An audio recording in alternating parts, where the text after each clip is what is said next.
Hi, so I'm sitting here in Central Park at the Heckscher Ball Field number 4 with Brandon Ellis, who plays for the Broadway Show League.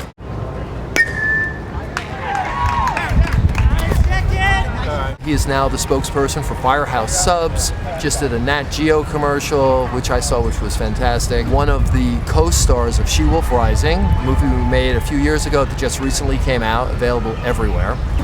And he's also a seasoned Broadway performer, has been in the show Company once, and in the upcoming show Bandstand. Before we get into asking Brandon some questions and to him sharing some information with us, he's going to tell you what team he plays for and a little bit about the league.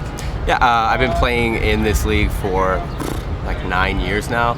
Ever since I got my first Broadway show, I played for Company back in 2006, and I've been in the league ever since. Usually a team that I know somebody on, they'll need an extra guy that can actually play, and then I'll come and play for them. This year I'm playing for Bright Star, which is an awesome show. Go check it out. It's written by Steve Martin and Edie Brickell, and it's wonderful.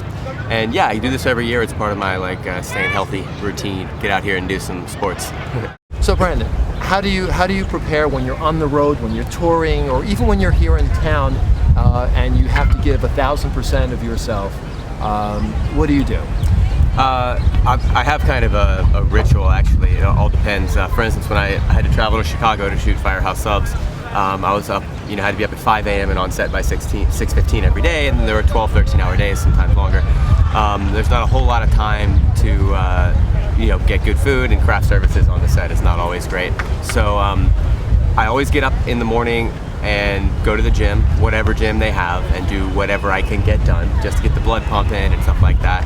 I try to drink around a gallon of water a day. It keeps your skin looking nice for camera. And if I'm going to be singing, no dairy, no acidic foods. I don't eat at least 4 hours before bedtime because that can cause reflux in your throat, which makes it very hard to warm up in the morning. I'm not one of those people that avoids caffeine, though. Actually, a little bit of coffee before an audition helps me. A lot of people don't feel that way, but it helps me.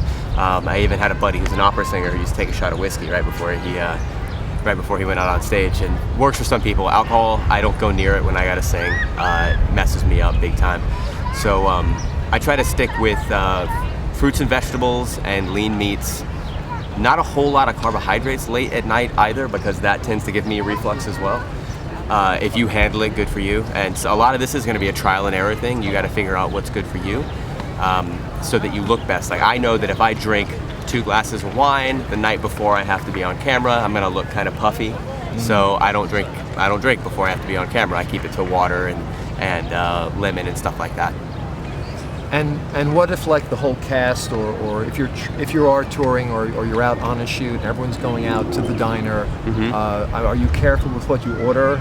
I am. I usually do if it's like a really bad place, like a Greasy Spoon kind of diner.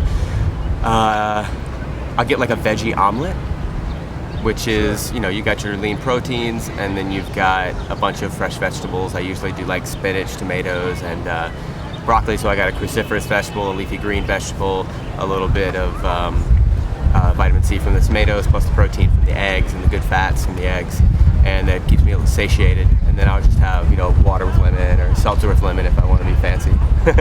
I'm really glad that you could join us and share these insights of some of your rituals, because even though you're a seasoned performer, some of our audience they're from the corporate world, and they have to do presentations early in the morning to corporate or to a group of 500 or 1,000 employees, which is almost like performing. Yeah. I find myself, sometimes I have to speak between 50 and 100 people sometimes to go over their benefits. It's kind of like an audition. Yes. Presentation's kind of like an audition, yeah. Right, so you have to be at the top of your game. You can't just, I've learned as I've gotten older that you just can't wing it. Yeah, if we're talking about preparing for something like that, for an audition, that is a definite ritual I have. I am not of the don't be off book mindset. I am 100% off book for every single audition I go in for, regardless if I have 24 hours or a week. Always off book, because I can't play unless I'm off book. And I think that goes hand in hand with having a presentation. I mean, you can have cue cards because it's not necessary for you to be, right, but I still think you should be mostly memorized with maybe just like a look down for a roadmap. That way, even if something throws you, your brain's going to go on autopilot and the words are going to come out. You're not going to, Sure. and that always makes you look not confident.